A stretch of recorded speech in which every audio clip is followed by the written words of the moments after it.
What's up, basketball fanatics? This is Rafael from triplethreat.com asking you to please check out the website for your data analysis needs. You will find dashboards and data analysis on a variety of topics.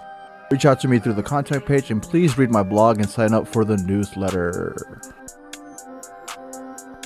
Edey and Braden Smith lead the Purdue Boilermakers in free throw rate. This video will break down how both players get to the free throw line and their tendencies. The pick and roll between Smith and Edey is the primary method by which Smith gets downhill. The screen and player placement creates a gap and forces defense to collapse, which opens up the perimeter on the strong and weak side. Let's look at the various options available to Smith when he penetrates.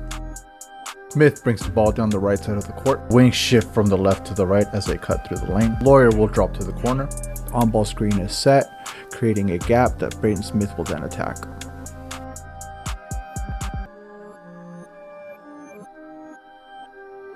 Smith eye cuts to get the ball. A back screen is set, followed by an on-ball pick. Smith attacks the gap, Edey rolls, and Morton fills the backside. The triangle illustrates all of the attention placed on Edey as he is tagged, sucking the defense in, leaving a man open in the corner, and the drag man filling on the top side.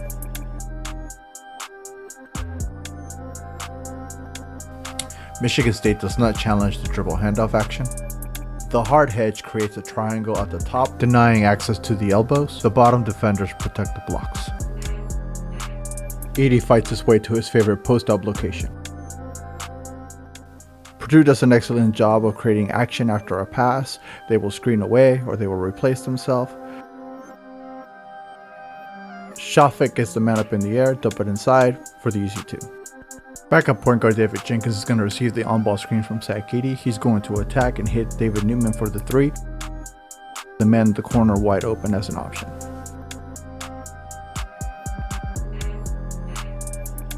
A second look at the same action, and it will focus on Michigan State and the hard hedge. Edey does not set the screen. The screen is actually set by the Michigan State defender. Newman's man has to help with Edey. Newman has a wide open three. On the dribble drive action, Michigan State's defenders will stick with their men. The only option is the mid-range shot.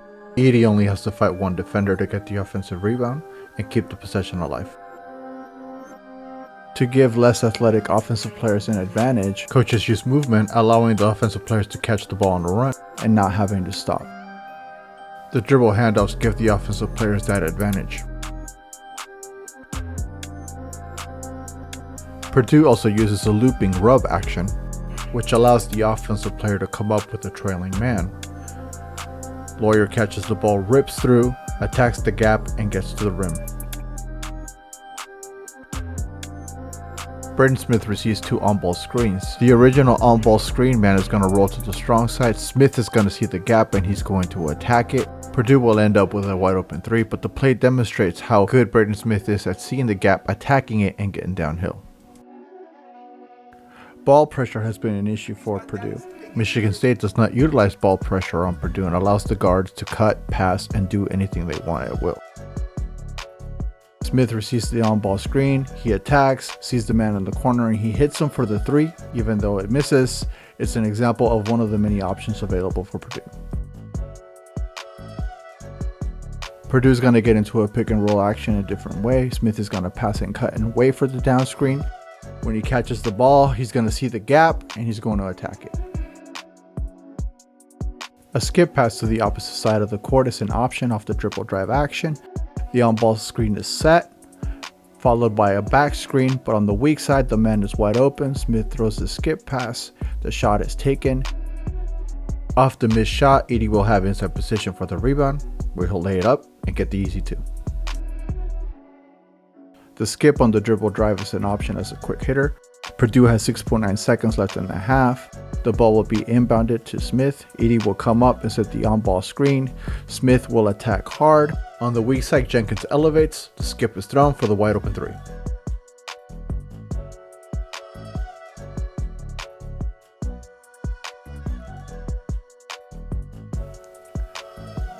Edey likes to post up in the middle of the key or on the left block. Here, after the down screen, he'll swing the ball and then set a screen of his own, where he will post up in the middle of the key or on the block. The ball is fed into the post off the high-low action, which triggers a baseline cut. The double is not there on the catch, which allows Edey to take a dribble and then kick the ball out.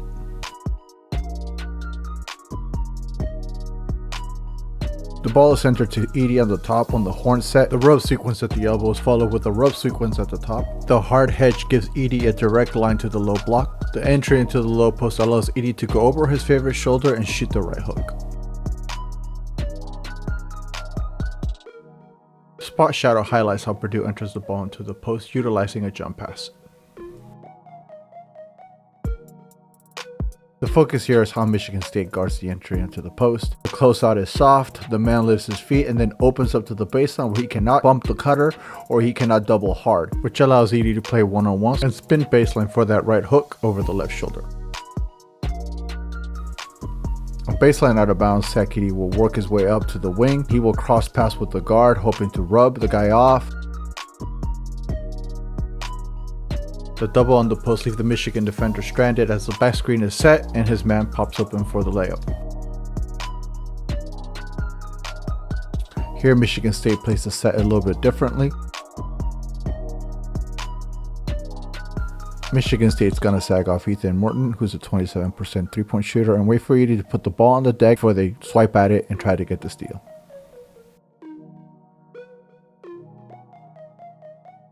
Edey likes to play a cat and mouse game when he gets the ball into the post, knowing that they're gonna come when he puts the ball on the deck. Edey uses the dribble to draw the defender in and then kicks it back out. He makes a quick move on the re-entry, drop stepping to the middle for the right hook. Michigan State's gonna use a hard hedge to keep Braden Smith from going to the middle and force him to the sideline.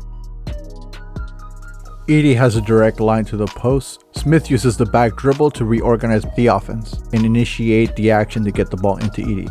Edey drops his middle without using a dribble and shoots the right hook. Now let's focus on how easy it is to feed Edey on the post. Off the free throw miss, the ball is entered, and without any hesitation, he goes middle and he shoots that right hook that he loves very much. After he works his way to the left block and the ball is into the post, we're going to see how patient and committed Edey is to getting to that right hook.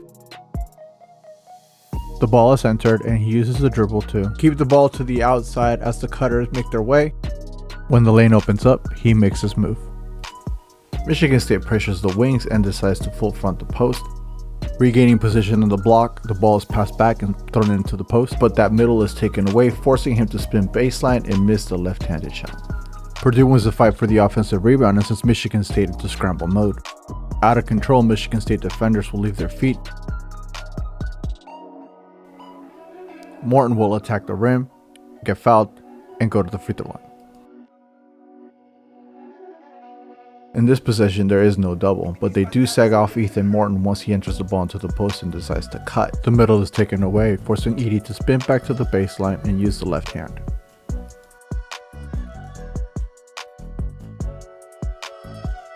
This clip will illustrate how Michigan State at times use physicality to keep Edey from getting into the post. Off the pick and roll action, he's going to get tagged. Pay attention to the body blow delivered on sack Edey. After the body blow, sack Edey's man is going to lean on him, push him, try to get him out of the paint, force him away to the basket. The ball is still entered. He spins baseline where he is fouled and sent to the free throw line. On this pick and roll set, sack Edey's going to slip the screen. Michigan State is going to hard hedge, allowing sack Edey to run to the basket where there's nobody waiting, where he's going to catch the ball and go up for the N1. Simplicity is effective when you have a 7-foot center. Just enter the ball into the wing, throw it into the post, and he goes up for the layup.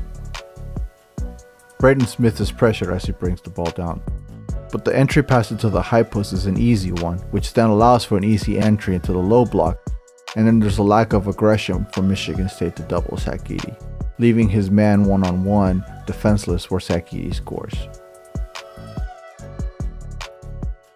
Why attack Edey when you can hop?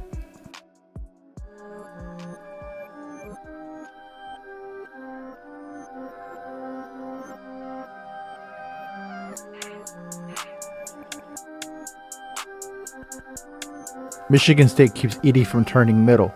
The corner is open. On the skip pass, there's a hard closeout, and the shot is missed. taking the middle away from Edey and forcing the skip passes a game of percentages. Gillis, Smith, Jenkins, and Lawyer all shoot above 35% from the 3-point line. Newman shoots 33% from the 3-point line, and Michigan State dodges a bullet. Michigan State pressures Smith as he brings the ball up. They pressure Morton, who's a 27% 3-point shooter. There's also pressure on Jenkins, but when the ball gets swung back to Smith, there is no pressure. It's an easy post feed, and on the double, Edey hits the back cutter for the easy layup. Zach Edey has a free throw rate of 4.75, and Braden Smith has a free throw rate of 4.71. Smith's dribble drive penetration and Edey's low post work are key in getting up to the free throw line and opening up the 3-point line. Styles make fights, and playing Purdue a half-court game without pressuring their guards, it's a fight you're likely to lose.